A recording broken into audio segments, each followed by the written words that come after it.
Hello everyone, आप सभी का अपने चैनल द बुक लाइट पे फिर से स्वागत है। आशा करता हूँ आप सब सही होंगे और अपनी पढ़ाई मज़े से कर रहे होंगे। तो फ्रेंड्स, आज का लेक्चर शुरू करने से पहले मैं आप थोड़ा सा लेक्चर के बारे में बता देता हूँ कि आज हम क्या पढ़ने वाले हैं। तो फ्रेंड्स, आज हम बायोलॉजी के बहुत इंपॉर्टेंट क्वेश्चन पढ़ेंगे जो अब तक पेपर में आए हैं। तो फ्रेंड्स, आने वाले सभी पेपर में इन क्वेश्चनों के आने की संभावना बहुत ज़्यादा अधिक है। तो आप ये लेक्चर बहुत ज़्यादा ध्यान से देखो, बिल्कुल टकटकी लगा के देखो। अपना पेन और पेपर अपने पास रखें ताकि जो भी मैं नोट कराऊँ उसको नोट करते रहें। साथ साथ आपके नोट्स भी बनते रहेंगे और रिवीजन भी होता रहेगा। और अगर आपका कोई भी मित्र गवर्नमेंट जॉब की तैयारी कर रहा हो तो उसके साथ ये वीडियो जरूर शेयर कीजिएगा ताकि उसका भी भला हो सके। तो अगर ये वीडियो आपको अच्छी लगती है तो आप इसको लाइक कर सकते हो और अपना फीडबैक कमेंट बॉक्स में जरूर दें। तो ठीक है फ्रेंड्स, बिना समय गवाए आज का लेक्चर शुरू करते हैं।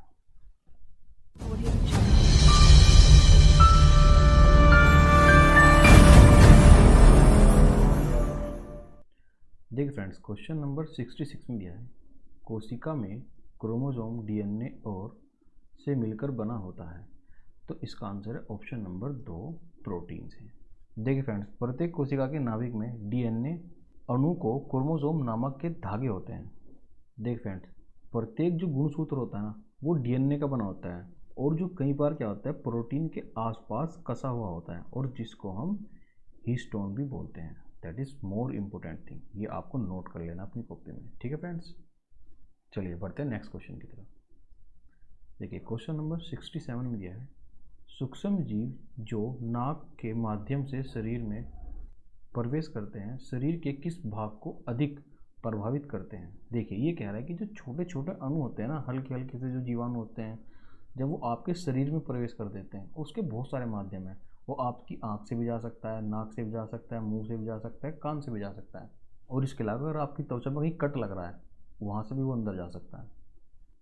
और अगर ये अलग अलग जगह से जा रहे हैं तो अलग अलग चीज़ों को प्रभावित करेंगे। देखिए अगर वो नाक से जा रहा है तो वो आपके फेफड़े को प्रभावित करेगा, सिंपल। और अगर वो आपके मुंह से जा रहा है तो आपकी आंतों को या फिर आपके लंग्स को यानी कि यकृत को प्रभावित कर सकता है, जिसके कारण इंसान को पीले हो जाता है। ठीक है फ्रेंड्स, चलिए बढ़ते हैं नेक्स्ट क्वेश्चन की तरफ।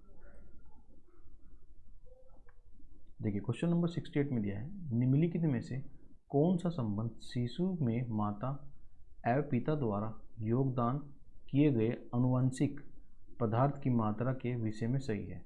देखिए ये जो आनुवंशिक है इसकी खोज किसने की थी, ये आपको कमेंट बॉक्स में बताना है। दैट इज़ योर टास्क, ठीक है फ्रेंड्स। और इसका आंसर है ऑप्शन नंबर 3, माता और पिता से बराबर ही डीएनए मिलता है बच्चे को, जो कि माता पिता से अंडे और शुक्राणु के रूप में प्राप्त होता है। और ये सुनिश्चित करता है कि बच्चे के अंदर परिवार का कुछ न कुछ गुण आए, चाहे उसकी शक्ल मिले, चाहे उसमें आदतें आपकी जैसी आएँ। और बच्चों के अंदर माता पिता से दोनों प्रकार के गुण आते हैं, या तो वो फिजिकली अपने माता पिता जैसे होंगे या फिर मेंटली होंगे। ठीक है फ्रेंड्स, चलिए बढ़ते हैं नेक्स्ट क्वेश्चन की तरफ। क्वेश्चन नंबर 69 में दिया है, ल्यूवेनहोक ने सबसे पहले स्वतंत्र जीवित कोशिका की खोज की थी। तो उसने की थी ये तालाब में, और ये की थी इन्होंने शैवाल पे। ये भी कभी कभी क्वेश्चन आ जाता है, ठीक है। और इनका पूरा नाम क्या है, एवी ल्यूवेनहोक, ठीक है फ्रेंड्स। और आप ये बताइए, देखो ये तो हो गया जीवित कोशिका, और मृत कोशिका की खोज किसने की थी। मैंने आपको कई बार बताया उनका नाम क्या है, रॉबर्ट हुक, सन 1665। ठीक है फ्रेंड्स, चलिए पढ़ते हैं नेक्स्ट क्वेश्चन की तरफ। देखिए क्वेश्चन नंबर 70 में दिया है, कोशिका का कौन सा गुण कुछ पदार्थों के भीतर तथा बाहर आने जाने की अनुमति देता है। देखिए इसका आंसर ऑप्शन नंबर 4, प्लाज्मा झिल्ली, जिसको हम कोशिका झिल्ली भी बोलते हैं।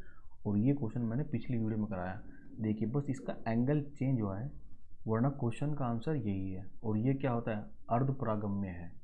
कोशिका झिल्ली क्या होती है, अर्धपरागम्य होती है, जो कि कुछ चीज़ों को अंदर जाने देती है और कुछ चीज़ों को बाहर ही रोक लेती है। ये मैंने आपको पिछली वीडियो में सब बताया था इसके बारे में, ठीक है फ्रेंड्स। और ये प्रत्येक सजीव कोशिका के जीव द्रव्य को घेर के रखती है चारों तरफ से। और ये 3 परतों से मिलकर बनी होती हैं, 1, 2 और 3। जो पहली और आखिरी जो परत होती है वो बनी होती है प्रोटीन की। ये बहुत बार पेपर में क्वेश्चन आया है, इसको नोट करके लिख लीजिएगा। और जो बीच की परत है वो लिपिड या फिर वसा इन दोनों की बनी होती है। ठीक है, ये दोनों एक के ही नाम है और ये तीनों की तीनों परतें मिलकर जीव द्रव्य की रक्षा करती हैं। ठीक है फ्रेंड्स, चलिए बढ़ते हैं नेक्स्ट क्वेश्चन की तरफ। क्वेश्चन नंबर 71 में दिया है, निम्नलिखित में से पादप कोशिकाओं यानी कि प्लांट सेल का कौन सा भाग चयनात्मक परागम्य होता है? तो इसका आंसर है नो डाउटली कोशिका झिल्ली। कोशिका झिल्ली वही है जो हर चीज़ छान छान के अंदर भेजती है। इसका मतलब ये है कि कुछ खास चीज़ें ही अंदर जा सकती हैं क्योंकि ये होती है लचीली। और चयनात्मक का मतलब होता है इंग्लिश में ऑप्शन, यानी कि चुन के भेजे जाने वाली चीज़ें।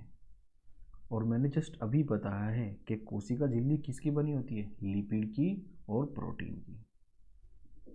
और प्रोटीन जो है ना, इस झिल्ली में एक दरवाजे का काम करता है जो कि हर चीज़ को देख के अंदर या बाहर आने जाने देता है। ठीक है फ्रेंड्स, चलिए पढ़ते हैं नेक्स्ट क्वेश्चन की तरफ। देखिए 72 में दिया है, यूनानी विचारक अरस्तु यानी कि एरिस्टोटल ने जीवों को सबसे पहली बार किस आधार पर वर्गीकृत किया? तो उसने किया था आवास यानी कि स्थान के अकॉर्डिंग, चाहे वो जल में रह रहे हो या थल में रह रहे हो या फिर हवा में हो, तो सबको अलग अलग कैटेगरी में पहली बार जो अलग अलग किया वो किया जल, थल और हवा में, यानी कि उनके रहने के स्थान के अकॉर्डिंग। ठीक है फ्रेंड्स, चलिए बढ़ते हैं नेक्स्ट क्वेश्चन की तरफ। देख फ्रेंड्स, क्वेश्चन नंबर 73 में दिया है, किसने कोशिका सिद्धांत को और आगे बढ़ाया तथा यह बताया कि सभी कोशिकाएं पूर्ववर्तीय कोशिकाएं से बनी होती है? तो इसका आंसर है ऑप्शन नंबर ए, टी स्यूआन। देखिए फ्रेंड, कोशिका का सिद्धांत जो विकसित करने का श्रेय जाता है वो आमतौर से 3 वैज्ञानिकों को जाता है। नंबर 1 पे आते हैं टी स्यूआन, नंबर 2 पे आते हैं जेकब और नंबर 3 पे आते हैं रुडोल्फ।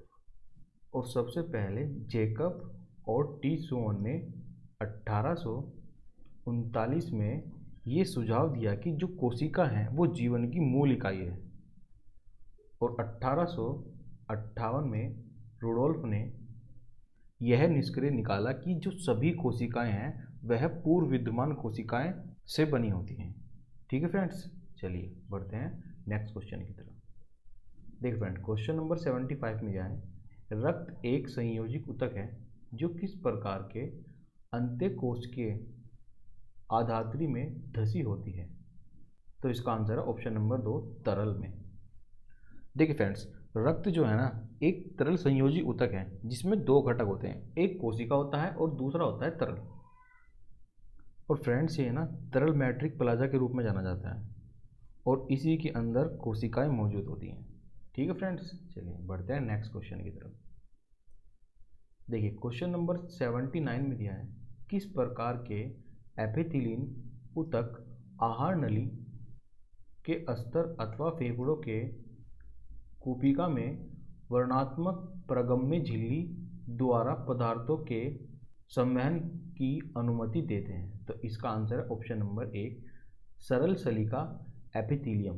देखिए ये जो सलिका एपिथेलियम है ये 2 प्रकार की होती है। नंबर 1 पे आती है सरल सलिका एपिथेलियम और नंबर 2 पे आती है सत्रित सलिका एपिथेलियम। ठीक है फ्रेंड्स, और फ्रेंड ये जो सरल सलिका एपिथेलियम है ना, यह रक्त वाहिकों या फेफड़ों की कोशिका में चयनात्मक परागम्य झिल्ली द्वारा पदार्थों के संवहन को अनुमति देती है, यानी कि उनको भी ये छानती है, फिल्टर करती है। और ये अत्यंत पतली और सरल चपटी कोशिकाओं से बनी होती है और इन सब के द्वारा ये एक कोमल अस्तर का निर्माण करती है। ठीक है friends, I hope you understand. चलिए बढ़ते हैं नेक्स्ट क्वेश्चन की तरफ। देखिए क्वेश्चन नंबर 80 में दिया है, जीवाणु नीलहरित शैवाल अथवा साइनोबैक्टीरिया तथा माइक्रोप्लाज्मा किस जगत के जीवों के उदाहरण हैं? तो इसका आंसर ऑप्शन नंबर 2, मोनेरा, और इसका मतलब होता है अकेला। मोनेरा के अंदर प्रोकैरियोटिक जीवों को रखा जाता है जिसमें कि जीवाणु नीलहरित शैवाल या साइनोबैक्टीरिया और माइक्रोप्लाज्मा मोनेरा जगत के अंतर्गत आते हैं। और इसी जगत में एक कोशिकाएं प्रोकैरियोटिक जीव आते हैं। इनकी कोशिका के ऊपर कोशिका भित्ति, केंद्रक कला तथा केंद्रिका नहीं पाई जाती है। ठीक है फ्रेंड्स,